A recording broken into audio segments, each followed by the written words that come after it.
Alright, just got done watching Anthony Johnson versus Luigi Fioravanti. Really good fight. Both fighters were kind of tentative to begin.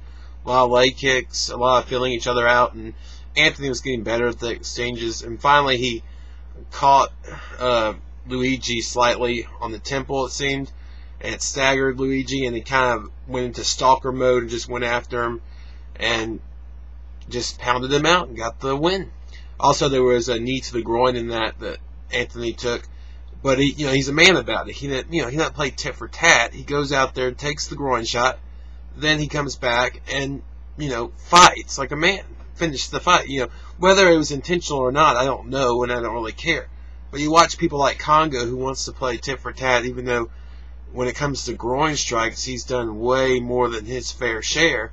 And you watch a class act like Anthony Johnson come in there and fight like a man. But yeah, I think Anthony Johnson got the W, and he even earned some more brownie points for saying he wasn't pleased with his performance. It was a good performance. He could have done. I think right off the bat you could tell he had the edge, striking wise, with the length and everything. It was going to be too much for Luigi, and yeah, he could have kind of used that more to his advantage. But I mean, he finished the guy in the first round. Good fight for him. Good win. For Luigi, I think maybe dropping down to 155 is an option for him, because I mean, he just looked tiny out there against Anthony Johnson. Of course, a lot of people are. I mean, even GSP is going to look tiny out there if he, across the cage from Anthony Johnson, because guy's 6'2" and built. But yeah, good fight so far to begin the show. Quick one, just a good one to get the juices flowing and everything. Good fight. Alright, just got done watching Josh Neer versus Mac Danzig. Really, really nice first round, just really ferocious. I would give, in my opinion, a slight edge to Neer in that first round. Then the second round comes out, and you see Neer get in full guard of Danzig and just start pummeling him with elbows like crazy, just letting him loose. I mean, you can watch Danzig's face just turning red from all the punishment. His whole upper body was turning red just from all the contact he's making with Neer's elbows. And then he got a little too high on the back, trying to go for a rear naked choke or something, and got kind of bucked off or slipped off, because they were both pretty slippery. And Neer was on the bottom then, and then you had Danzig on top, and he wasn't able to do as much.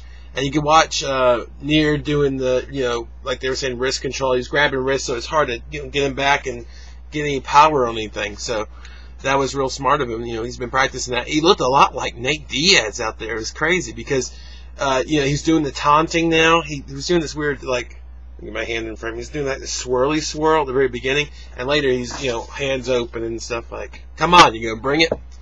So yeah, that was interesting. It was a change of pace for him. But anyway, he was on the bottom, and Danzig he got too lazy up on top of him, and he got the triangle choke. And he'd been, going for a triangle choke in the first round and almost had it. And Danzig got tapped out.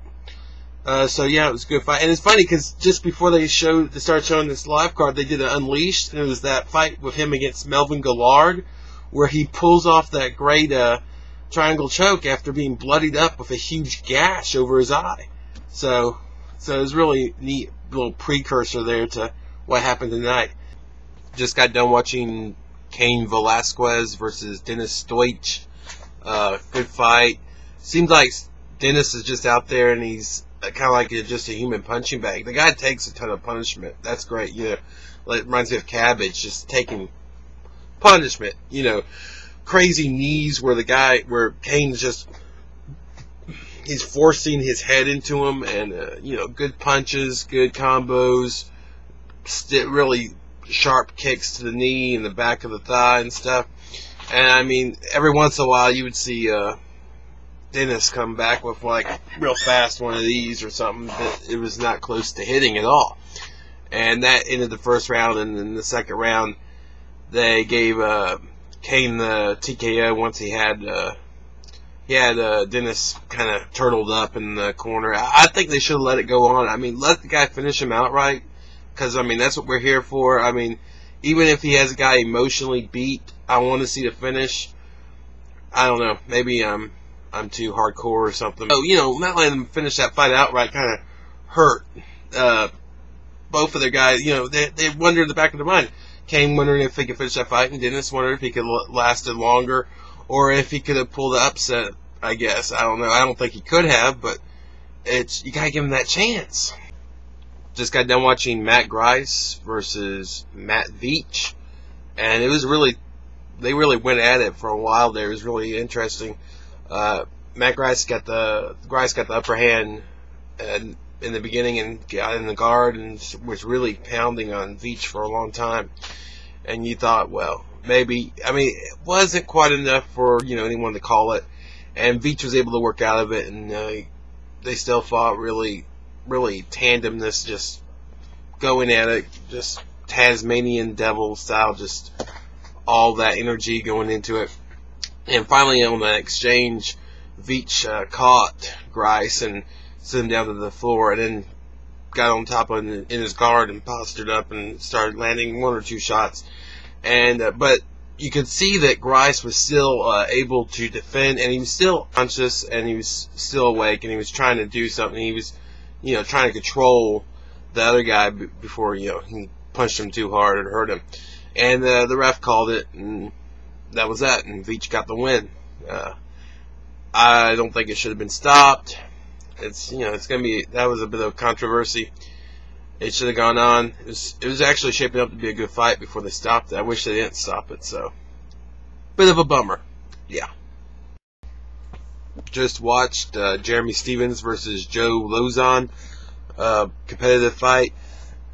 Joe he knew that Jeremy had strength on standing up, so he took it down fast, kept it down for most of the majority of the first round, and just going for submission after submission, working good ground game, some nice takedowns in there too, just really good in that first round. So he went ahead and went for the armbar, and he got it after Jeremy Stephens tried to jerk out of it real fast, roll out of it, but Lauzon went with him and kept it on and got the tap, and Lauzon wins. Good fight, good fast fight. And then they just showed, you can see though they showed Dan Miller beat Jake Rosehalt real fast with a guillotine choke and side control. Yeah. All right, so